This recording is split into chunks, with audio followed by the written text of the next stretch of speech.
คนบ่เคยนั่งภาวนามาถามผลมันโดดอธิบายยากเด้เออเฮาเว้าออกไปเพิบมันก็จินตนาการเอาอยู่หั่นแหละผู้บ่เคยเป็น พวกบ่เคยเป็นจังซั่น เวลาถ้าอ่านมาแล้วก็ไปตีความหมายอีกแบบหนึ่ง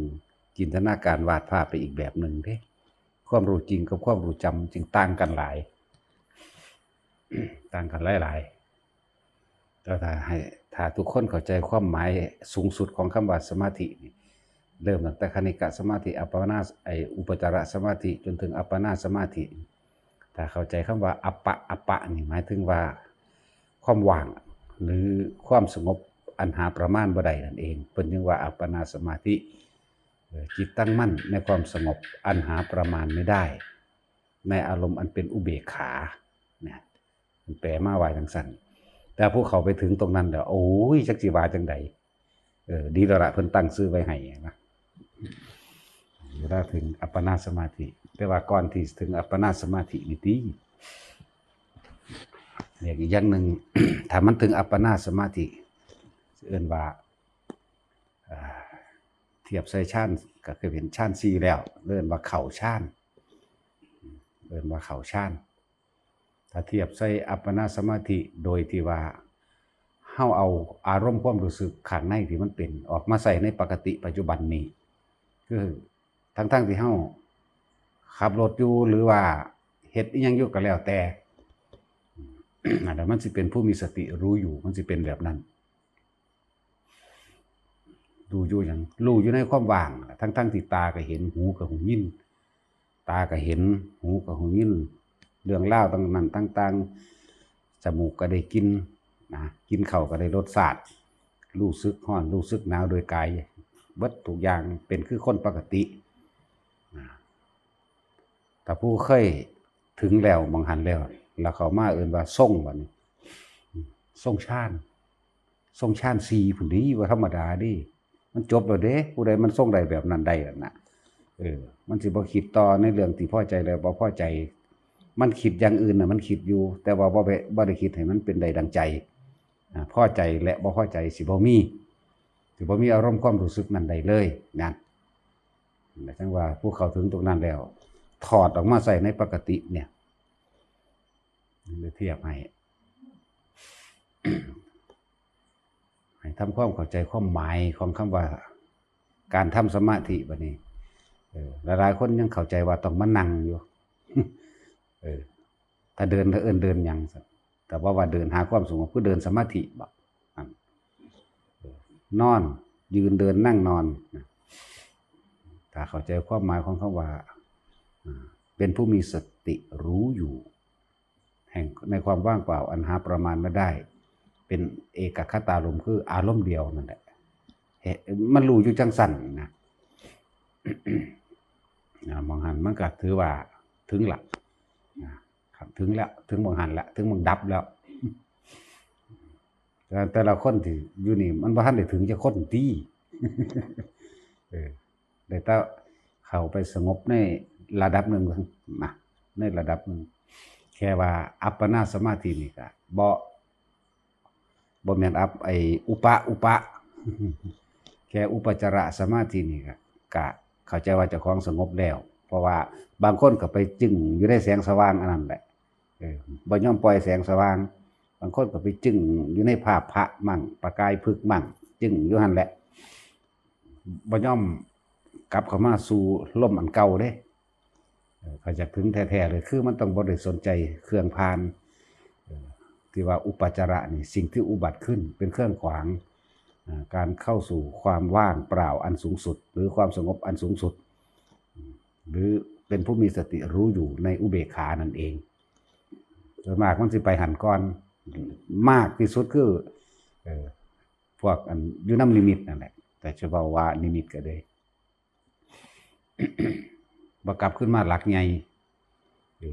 ตอนนั้นมันยังหูได้ยินยังกับยังเป็นสิว่าเกือบปกติหังบ่แม่นปกติมันสะลืมสะลือเห็นมันพอรู้เรื่องกันอยู่ดอกหน้า กลับมาล่มกับหูล่มอยู่ดอกนาส่วนมากมันสิไหลไปตามแสงสว่างไหลไปตามสิ่งที่เห็นมันเลยว่าเข้าสู่ความดับตัวนั้นได้จักเทื่อบ่เป็นตะงงเลยเนาะแต่สินงงว่าเจ้าก็ได้เพราะตาวับแวมๆครับวาบมาบาดเดียวมึนตาโมโลขึ้นรถแล้วนั่นแหละได้ซ้ำนั่นแหละวาบมาแจ้งขนาดเด้อล่ะเนาะแจ้งบ่ได้แสบตาเหลื่อมตาแบบแสงสว่างหลอดไฟบ่คือดวงจันทร์ดวงอาทิตย์เด้แต่ว่ามันแจ้งใสๆโดยที่บ่ได้มีความแสบตาเพราะว่ามันเป็นตาในมันบ่แม่นตานอกพูดถึงเรื่องจังซี่ส่วนพวกที่ถามว่าเฮาปฏิบัติตามพวกที่ถามว่าปฏิบัติตามครูอาจารย์แล้วก็ฟังธรรมก็เข้าใจปฏิบัติก็ได้ตามนั้นจำเป็นบ่ว่าต้องมากราบครูบาอาจารย์นะบ่จำเป็นดอกการที่ว่าได้อยู่กับผู้ที่เฮาเคารพนับถือก็คือการปฏิบัตินั่นแหละบ่แม่นว่าได้มาอยู่นำกันเด้คือสุภาษิตที่พระพุทธเจ้าว่าไว้น่ะแม้นสิจับใช้ผ้าเหลืองของพระองค์อยู่นั่นก็บ่ขึ้นชื่อว่าเคารพนับถือพุทธเจ้าก็บ่แม่นชื่อว่าได้ทำตามพุทธเจ้าก็บ่แม่นชื่อว่าได้อยู่ที่เดียวกันกับพระพุทธเจ้าเด้แต่ว่าผู้ใดประพฤติปฏิบัติทำจิตให้ถึงด้วยความเคารพน้อมผู้นั้นแหละขึ้นชื่อว่าได้อยู่ที่เดียวกันกับเราตถาคตนั่นน่ะผู้ที่ว่าถ้ามันอยู่ไกลมันยากจริงๆบ่ยากดอกถ้าเขาสิมาอีกดีก็ถามขอของใจว่าจำเป็นบ่ต้องมาบ่จำเป็นเฮ็ดเอาอยู่หั่นแหละเฮ็ดเอาอยู่เฮือนก็ได้เฮ็ดเอาอยู่หม้องที่จะว่าเจ้าของอยู่นั่นแหละ มันเข้าใจดีแล้วมันทำได้แล้วมันก็เฮ็ดไปโลดบ่ต้องมาก็ได้ว่าเฮาเฮ็ดตามเพิ่นสั่งสอนอยู่ไหมแล้วก็เฮ็ดได้ตามนั้นพร้อมนั่นก็ถือว่าได้ทำความเคารพเพิ่นแล้วถือว่าได้อยู่ที่เดียวกันแหละกับเพิ่นแล้วโลดเพราะว่าเฮาเอาการปฏิบัติเด้เฮาบ่ได้เอาคนเด้มาอยู่นํกันอยู่นํกันบ่เฮ็ดนํกันมันก็บ่ได้มีความหมายหยังดีมาขวางซ้ำมันแม่นธรรมดาสิขวางซ้ำขวางในสายตาคนผู้อื่นเอ้าก็อยู่นํกันอยู่กูนึกว่าได้แล้วยังบ่ได้อยู่ติก็ว่าไปอีกแบบนึงนั่นแหละเอาอีแหล่คือมาได้วะฮะบ่ได้อยู่ในงานบ่หรือรำคาญพวกเล่นเฮโลบอกเพิ่นว่าล่ะ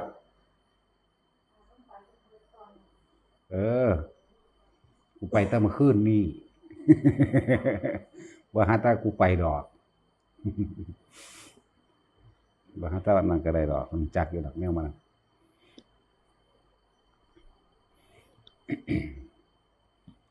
แต่ว่าความตายมันมีอยู่ตลอดเวลาแต่บ่เลือกคนเฒ่าหรอกบ่เลือกคนหนุ่มดอกตายเสมอกันเบิดความเกิดกับความตายอยู่นำกันเว้ยการเกิดคือการเริ่มตายไหม แต่ว่าก่อนเฮาที่สิตายที่อารมณ์จิตสุดท้ายนี่ตามมันสิไปไสเนาะยายสินเจ้าสิไปไสเจ้าไปหาเมียบ่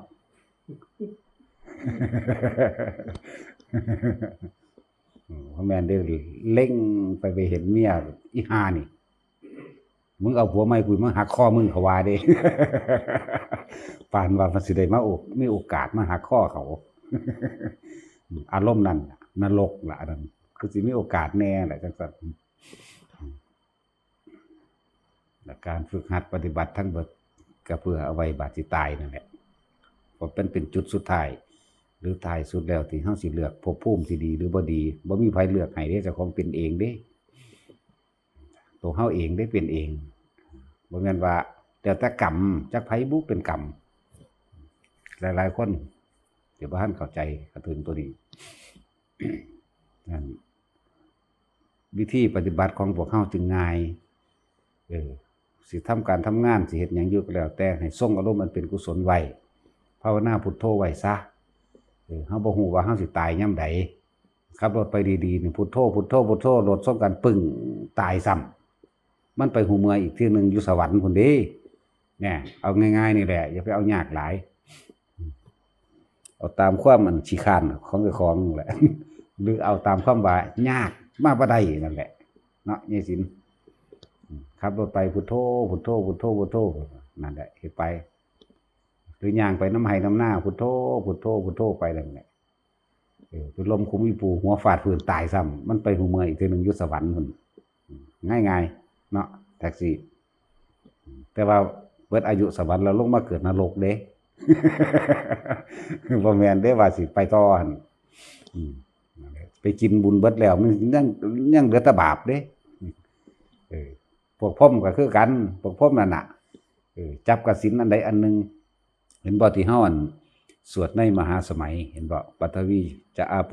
เตโชจะวาโยนั่นน่ะเห็นบ่เทพหมู่พรหมทั้งหลายนะคำแปลมันน่ะหมู่พรหมทั้งหลายหรือว่าพรหมที่ได้มาจากการอาศัยรูปแห่งดินพวกทรง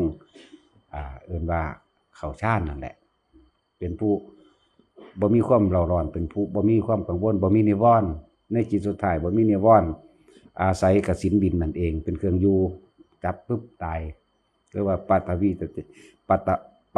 ะเตโชวาโยตถาคมุงนั่นน่ะวรุณาโสโมจยะสสาสหะนั่นเอง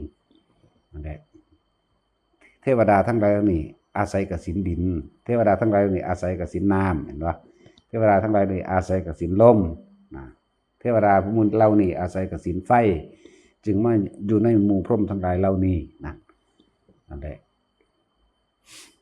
เขาบ่มีนิวรณ์แต่เฮาสิตีให้มันแตกออกไปอีกก็คือว่ากรรมฐาน40นั่นน่ะเป็นเครื่องสงบจิตทั้งเบิด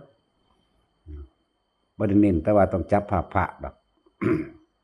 บ่ได้เน้นแต่ว่าต้องจับภาพพระเด้อพุทโธไว้เด้อนั่นนี่เด้อ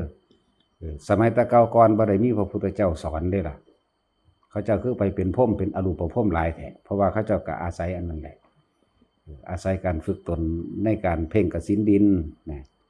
จิตมันก็เข้าสู่ความสงบ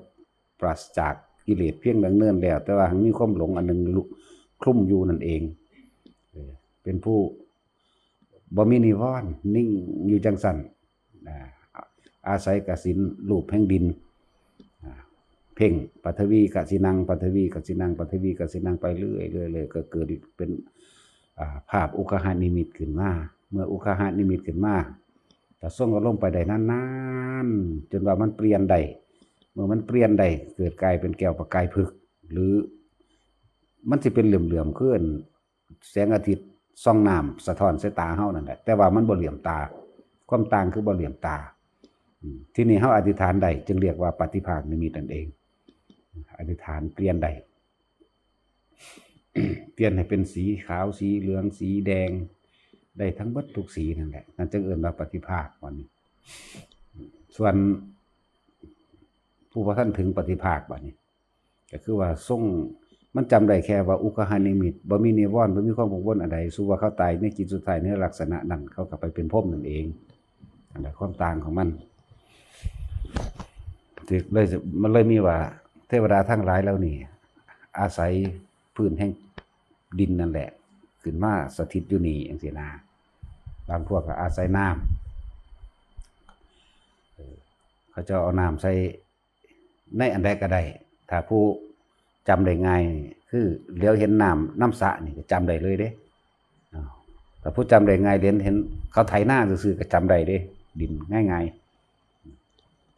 อันนี้บ่ได้ไปฝึกเพ่งอิหยังปานใดดอกเลี้ยวเบิ่งน้ำซื่อๆมันก็เป็น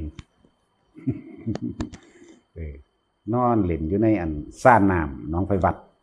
น้ำใสเด้ตะกี้นอนเล่นเบิ่งบ่ได้คิดหยังเด้มันทั้งเป็นของมันเองมันก็ไหลไปของมันเด้แต่ชินเจ้าเคยนอนเหน็บลงเบิ่งน้ำบ่มันคือสิมันไหลเลื่อนไปเนาะเป็นทั้งสั้นอีหลีเด้เฮาก็เพลินไปเลยเด้บัดนี้นิ่งไปเลยนะเป็นทั้งสั้นแหละก็เลยว่าบ่ได้ฝึกอีหยังมากมายดอกมาอ่านหนังสือประกอบนึกใส่เลยมันก็เป็นของมันเองมันเป็นอุคหานิมิตมันเป็นอุคหานิมิตบ่แห้งแบบภาพมันติดตาไว้บ่แห้งแล้วเว้าอยู่เดี๋ยวนี้ก็เป็นเดี๋ยวนี้เด้ เว้าอยู่เดี๋ยวนี้ก็เป็นเดี๋ยวนี้ดินก็คือกัน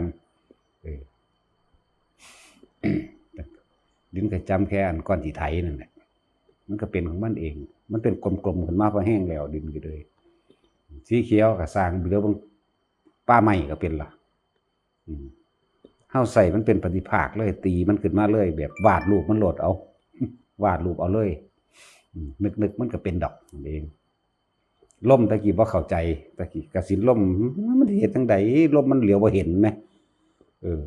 แล้วไปอ่านพออยู่ในวิสุทธิมรรคล่ะเพิ่นว่าให้มองยอดไผ่มั่งหรือยอดนั่นนี่มั่งให้เบิ่งอาการไหวๆนะโอ้แบบนี้ตินะก็ไปนอนจ้องอยู่เด้ล่ะแต่ว่ามันมีเนืองแปลกอยู่นึงเปลี่ยนอารมณ์เพิ่นว่ามันมีเสียงเว้าเด้เปลี่ยนอารมณ์ซื่อๆว่าซั่นแนวใดอีกเนาะบาดนี้เนาะว่าที่จริงคือเฮาก็บ่ฮู้จักว่าเฮาว่าได้ดินได้น้ำได้ไฟแล้วนะนึกเปลี่ยนอารมณ์ว่าซั่นเฮ็ดคือใบไม้มันไหวเอาเองนี่นะซั่นโอ้แบบนี้บ่นะมันได้ง่ายได้เป็นของเล่นบ่แม่นของเอาจริงเป็นเครื่องอยู่ซื่อๆพวกนี้เป็นเครื่องอยู่แล้วมันก็บ่ฟุ้งซ่านมันบ่มีนิวรณ์บ่มีความกังวลเรื่องนั้นเรื่องนี้เลยเป็นการเป็นว่านั่งนิ่งๆได้โดนพวกนี้แต่คนเฮานั่งนิ่งๆโดยบ่มีความรู้สึกเจ็บแข้งเจ็บขาเจ็บปวดอันนั้นนี่หรือบ่มีความคิดสั่งผู้นั้นเกลียดผู้นี้มันก็นั่งได้โดนทั้งตัวมันก็เลยได้โดน แต่ได้สิ่งเหล่านี้แล้วมันปรับไปเลยก็ได้ปรับไปสู่อรูปก็ได้อรูปฌานปรับไปนึกถึงอากาศบ่มีหม่องสุดใส่ความรู้สึกเอาเด้ตัวนี้นึกถึงอากาศบ่มีหม่องสุดใส่ความรู้สึกนึกคิดเอาพุ่งไปกลางอากาศจักมันเป็นสงบจังไดก็บ่รู้คือกันเฮ็ดดูเข้าจับจุดมาได้โอ้แบบนี้นี่เองนะแต่ก็เปลี่ยนเอาเปลี่ยนแค่คำนึกหรือเปลี่ยนอารมณ์เอาพวกนี้มันบ่มีรูปเลยครับนะว่าล่ะอากาสานัญจายตนังเลยสั่นมันบ่มีรูปสิว่าจังได๋สั่นอากาศมันบ่มีรูปเนาะ สิมองว่าจังได๋สั่นแต่ว่าใส่ความนึกไปทักสู่ความเบิ่งบางนั่นแหละวิญญาณัญจายตนังเนี่ยความรู้สึกนี่ก็หาที่สุดไม่ได้คือกันเด้แล้วแต่สิกระทบเฮาหาความเป็นการนึกเอาได้พวกนี้มันบ่มีรูปนึกไปมันก็ถึงความสงบบ่ต่างกันกับอันคำว่าฌาน4กับอรูปฌาน4บ่ต่างกัน ใส่อารมณ์เดียวกันเพียงแต่เปลี่ยนรูปมันซื่อๆอันนึงมีรูปอันนึงบ่มีรูปนะจังซั่นเนวสัญญานาสัญญาจตนังก็คือกันแต่ว่าจำได้ก็บ่แม่นแต่ว่าจำบ่ได้ก็บ่แม่นนะก็คิดไปเปลี่ยนเอาบ่ได้ยากเด้ง่ายๆถ้ามันได้เนี่ยพื้นฐานเบื้องต้นแล้วนะแบบว่าได้แบบบ่รู้สึกบ่ฮู้จักบ่รู้สึกตัวว่าได้ว่าเป็นซ้ำเด้มันเฮ็ดจังได๋มันเรื่องใดตั้งแต่ก็อยู่กับมันน่ะแต่ตอนนั้นแต่ของบ่เข้าใจโง่เองจังซั่นทั้งเบิดนี่แค่เป็นเครื่องอยู่เป็นเครื่องสงบความคิดอันหนึ่งแต่ว่ายังมีความหลงคลุมอยู่ในหันแหละถ้าเฮานี่แหละจังว่าสมถะกับวิปัสสนามันต้องเดินคู่กันวิปัสสนาคือทำความเข้าใจกับธรรมชาติให้มันเห็นจริงเห็นทุกสิ่งทุกอย่างเกิดขึ้นต้องดับหมดได้เห็นแล้วเป็นการเห็นอนิจจังกับการเห็นอนัตตาเฮาสิมีความรู้สึกยอมรับมันได้บ่แม่นการคิดเอาโดยยอมรับโดยการคิดเด้ความรู้สึกของเฮาสิยอมมันถึงสิโยกลงนะคำว่าเห็นอนิจจังทุกขังอนัตตาพวกเฮาไปอ่านว่าเห็นไตรลักษณ์มันแปลว่าเป็นที่คือพระเยซูนี่มือตึบแล้วแหละไตรลักษณ์มันหยังบ่แล้วเห็นความเกิดกับความตายนั่นแหละเห็นความเกิดกับความดับเห็นสิ่งใดสิ่งหนึ่งเกิดขึ้นเป็นธรรมดาอันนั้นก็ดับเป็นธรรมดาเฮาบ่ฝืนมันเฮาเห็นนี่มันเข้าในความรู้สึกเฮาได้เลยแบบยอมรับตามความเป็นจริงโดยธรรมชาติทั้งหลายเกิดขึ้นเท่าใดก็ดับเท่านั้นเองดังนั้นผู้นั้นผู้นี้ตายแล้วบ่ได้มีความเสียใจเพราะว่าเฮายอมรับมันบ่แห้งหรอกมันโล่งใจมันนอนใจแนบใจสนิทใจหรอกมันบ่มีความรู้สึกต้านทานกับอีหยังเลยบุคคลที่รักตายพวกปู่ย่าตายายตายจังซี่ มันยอมรับของมันแล้วมันเลยเป็นซื่อๆนะก็จะสิคิดไปหยังนะมันก็เลยหยุดด้วยมองหันเองแม้ก็เรือลึกถึงเขามาตัวเองแล้วมันก็ยอมรับของมันบ่ฝืนมันง่ายๆหลักการคำว่าเห็นธรรมหรือปฏิบัติธรรมก็เพื่อว่าสิปฏิบัติเพื่อให้มันเห็นความจริงตัวนี้แหละความจริงว่าทุกสิ่งเกิดมาเท่าไรตายเท่านั้นดับเท่านั้นความจริงว่าตัวเองต้องตายนั่นแหละเฮาจึงบ่เข้าไปเรียกว่าบ่ทำผิดหันเข้ามาสู่คำว่าสัมมาทิฏฐิที่นี่คำว่าศีลนั่นก็เลยกลายเกิดไปเป็นว่าบุคคลทั้งหลายนี่ก็ที่สิรักใดที่จะเสมอด้วยรักตนน่ะเป็นอันไม่มีละบัดนี้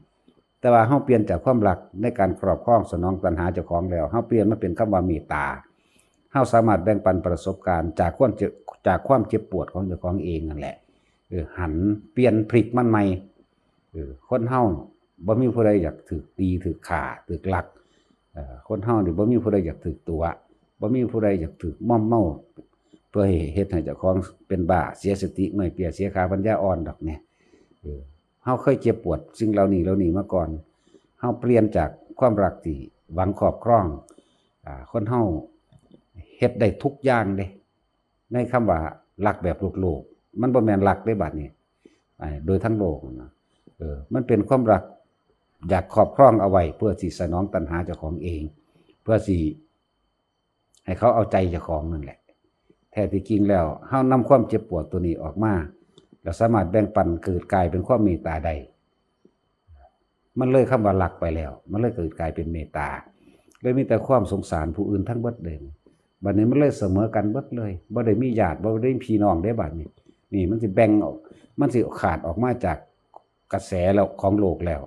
โลกกันยังว่าอันนี้พี่น้องกูนั่นลูกกูหลานกูนั่นอันนี้กูเนาะถ้าผู้ใดทำจิตขึ้นมาจังซี่แล้วเนี่ยมันก็ยังสมมุติอันนึงว่าควรปฏิบัติแก่กันจังใดแต่ว่าก็ให้มันสมควรแค่นั้นเองบัดนี้เฮาได้หักทุกคนเสมอกันเบิดว่ามีพ่อว่ามีแม่มีเสมอกันบ่มีลูกบ่มีหลานบ่มีญาติบ่มีพี่น้องมีแต่เมตตาเสมอกันเมตตากรุณามุทิตาและอุเบกขามันจะไหลเข้าไปหันบางคนก็ยังเป็นไดหลานกูเก่งบ่หลานกูเก่งบ่วะในความรู้สึกของเพิ่นมันบ่มีแล้วแต่ว่าเฮาสิสงเคราะห์ด้วยวิธีใดเท่านั้นเอง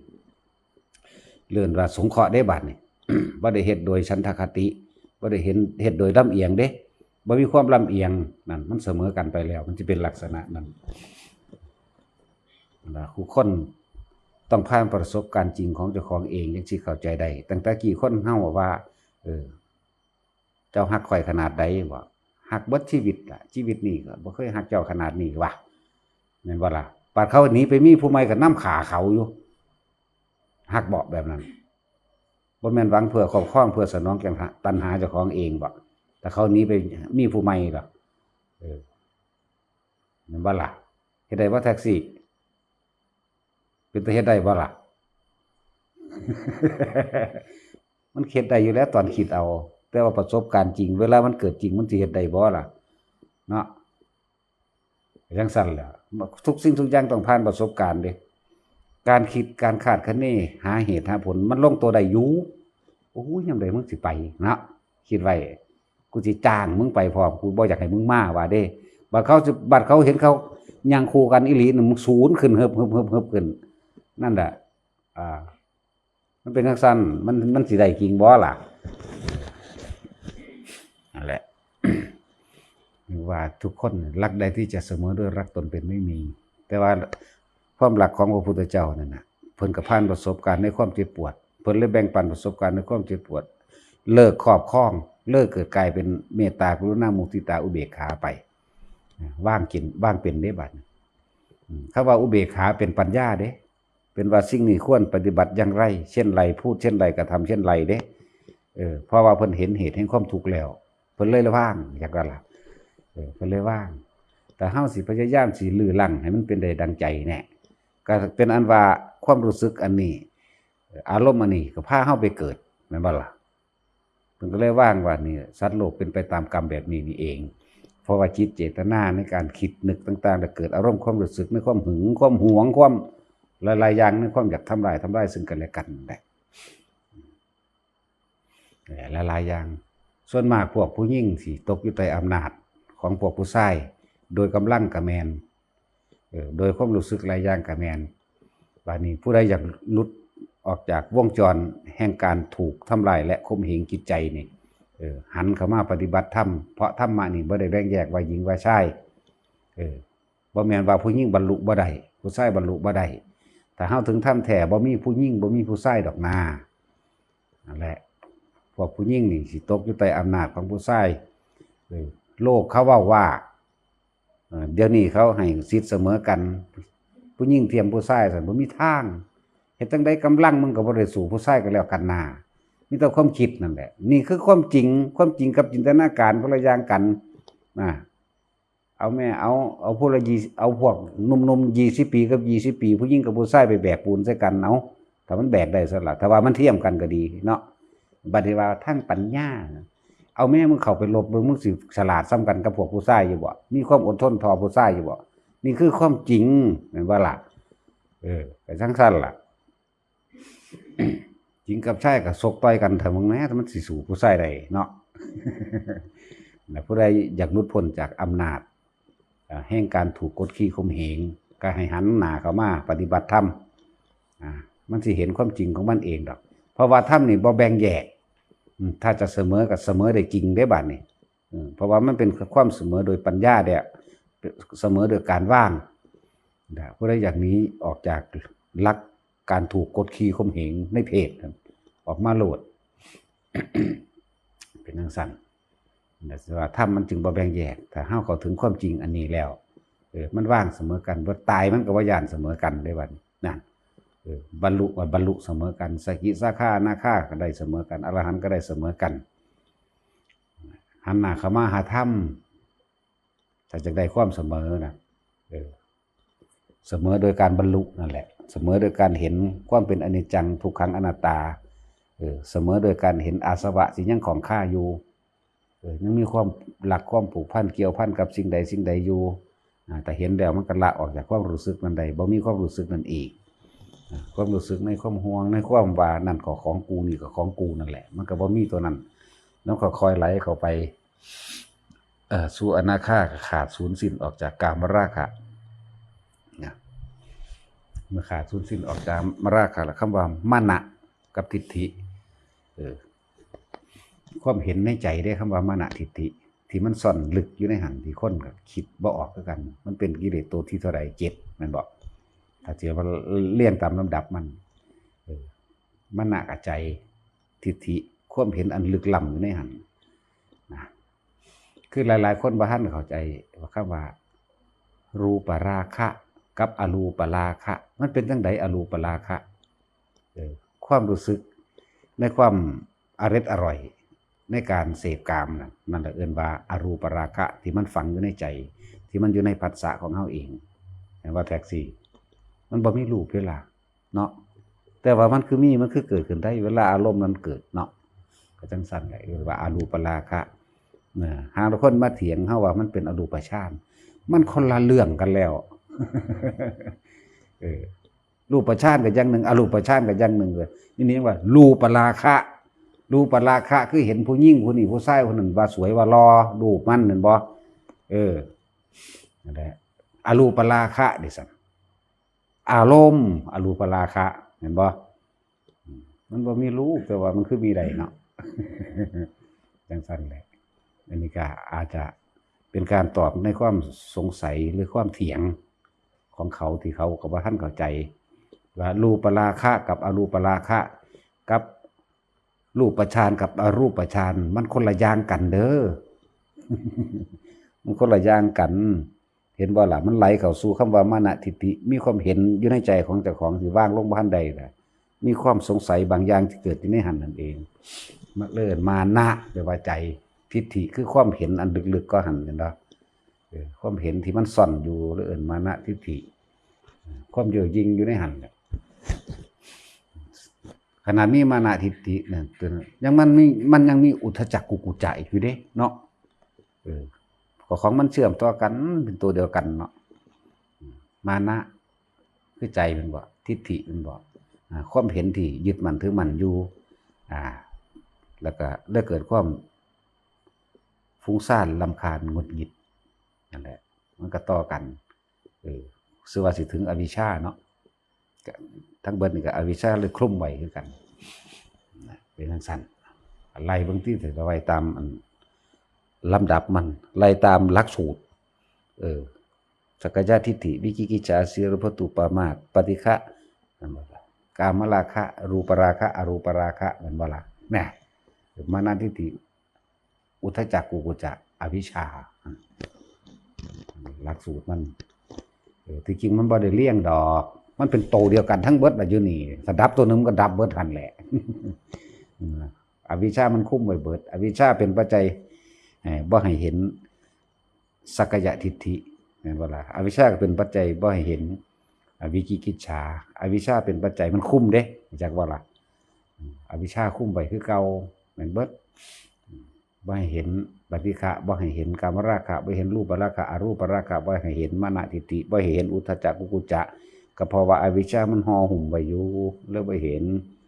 บัดนี้ก็ไล่ต่อไปที่อวิชชาเป็นปัจจัยบังเกิดสังขารสังขารเป็นปัจจัยบังเกิดวิญญาณวิญญาณเป็นปัจจัยบังเกิดนามรูปไล่ไปที่บัดนามรูปเป็นปัจจัยบังเกิดสลายเจตนาสลายเจตนาเป็นปัจจัยบังเกิดภาษาภาษาเป็นปัจจัยเกิดเวทนาเวทนาเป็นปัจจัยบังเกิดตัณหาตัณหาเป็นปัจจัยเกิดอุปาทานอุปาทานเป็นปัจจัยบังเกิดภพภพก็เป็นปัจจัยเกิดชาติชาติก็เป็นปัจจัยให้ชราและมรณะเนี่ยไล่เบิ่งดีๆนะมันต่อกันได้เด้ตั้งแต่สักกายทิฏฐิวิกิกิจฉาสีลพัตตุปามาสเห็นป่ะไล่ไปปฏิฆะกามราคะมานะทิฏฐิอุทธัจจะกุกุจจะแล้วก็มาเป็นอวิชชาจึงเป็นปัจจัยมันเกิดสังขารนี่มันก็มาหาสักกายทิฏฐิคือเก่าเด้เห็นป่ะอันเดียวกันนั่นแหละเพราะสิ่งนี้มีสิ่งนี้จึงมีกับมีสิ่งนี้แหละมันก็ไหลไปแบบนี้เลยบ่แม่นว่าสิไปท่องจำกันเอาทั้งสันซื่อพี่ออกจากความจริงของที่ประสบการณ์ชีวิตจริงเฮาพี่เด้อันมันคำเว้าซื่อเด้อิมัสสมิงสติอิทังโหตินั่นน่ะกูท่องได้เบิดละนา แต่ว่ามันละออกจากความรู้สึกจริงได้หรือยังนี่นาจังซั่นแหละฮู้บ่ไปก็บ่เข้าใจครับอีหนูย่วงมึงเข้าใจวะโอ้ยโซ่แขวเลยห่านี่ คือหนูซิ่งอยู่แล้วหนูขิวพร้อมจักเทียบกับหนูยังดี แล้วไปทะเลอยู่เฮ็ดตาสวดๆมาละเฮ็ดแขวสังแวกขึ้นมาอีกผู้ใดได้ศึกษาหลักการตัวนี้มากกับพ่อเข้าใจแท็กซี่พ่อเข้าใจอยู่บ่ได้ศึกษามาอยู่บ่หลวกไม่เบ้อบัดนี้ไล่มาตาสักกายทิฏฐิวิจิกิจฉาสีลพัตตุปามาสจนฮอดอวิชชาแล้วจังไล่อวิชชาเป็นปัจจัยบังเกิดสังขารมันก็มาต่อกันกับสักกายทิฏฐิคือเก่าเนาะแต่ว่าเกิดมันสิมีบ่กายอันนี้สักกายทิฏฐินี่สิได้เรื่องบำรุงบำเลี้ยงมันติเนาะเป็นว่าล่ะอีกนัยยะหนึ่งให้ทุกคนต่อเอา ไล่ให้ฟังใหม่ก็ได้ผู้เขาจอบฟังก็มีสักกายทิฏฐิวิจิกิจฉาสีลพัตตุปามาสปฏิฆะกามราคะรูปราคะอรูปราคะมานะทิฏฐิอุทธัจจะกุกุจจะอวิชชาอวิชชาเป็นปัจจัยบังเกิดสังขารสังขารเป็นปัจจัยบังเกิดวิญญาณวิญญาณเป็นปัจจัยเกิดนามรูปนามรูปเป็นปัจจัยบังเกิดอายตนะอายตนะเป็นปัจจัยเกิดผัสสะผัสสะเป็นปัจจัยบังเกิดเวทนาเวทนาเป็นปัจจัยบังเกิดตัณหาตัณหาเป็นปัจจัยอุปาทานอุปาทานเป็นปัจจัยให้มันเกิดภพภพเป็นปัจจัยให้เกิดชาติชาติเป็นปัจจัยให้มันเกิดชราและมรณะแน่อันชาตินั่นแหละอันสักกายทิฏฐิก็เลยเข้าใจว่าละวันจังสี่แหละไล่มาบ่เข้าใจอีกได้ซ้ำนี่ก็เลยเนาะเพราะงี้สินทางแล้วศาสตร์รถปึกก็สิตายเฉพาะอีเปิมมันด่าแหละมันศูนย์ใส่กับว่ามันบ่ศูนย์ดอกมันเหลือใจ มันศูนย์มันเหลือใจมันก็แม่นตาเบิ่งจักหน่อยแล้วมันคือเหลือใจดังนั้นอวิชชาคือความบ่รู้มีความโลภความโกรธความหลงเป็นปัจจัยมันเกิดสังขารสังขารแปลว่าความคิดคิดดีมั่งหรือเอิ้นปุญญาภิสังขารคิดบ่ดีมั่งหรือเอิ้นอปุญญาภิสังขารในสองความคิดนี่เนยชะภิสังขารเป็นความเข้าใจผิดคิดว่าเป็นปัจจัยมันเกิดวิญญาณวิญญาณหยังวิญญาณตาวิญญาณหูความจำได้หมายรู้หรือความรู้สึกอย่างต่างๆที่มันจดอยู่ในหันเป็นภาษาอยู่ในหันแหละ เรื่องว่าวิญญาณตาวิญญาณหูวิญญาณจมูกวิญญาณลิ้นวิญญาณกายและร่วมลงจุดใหญ่คือวิญญาณใจนั่นเองมันร่วมเต็มอยู่นั่นนี่เองวิญญาณเป็นปัจจัยมันเกิดหยังแซก นามารูปน้ำมันก็ไปต่อเพื่อรูปนั่นแหละถ้าเขามีความคิดปรุงแต่งอย่างต่างๆนานาเลยในเวทนาสัญญาสังขารวิญญาณก็ไปเกิดเป็นรูปเป็นบ่รูปก็คือมหาภูตธาตุสี่นั่นเอง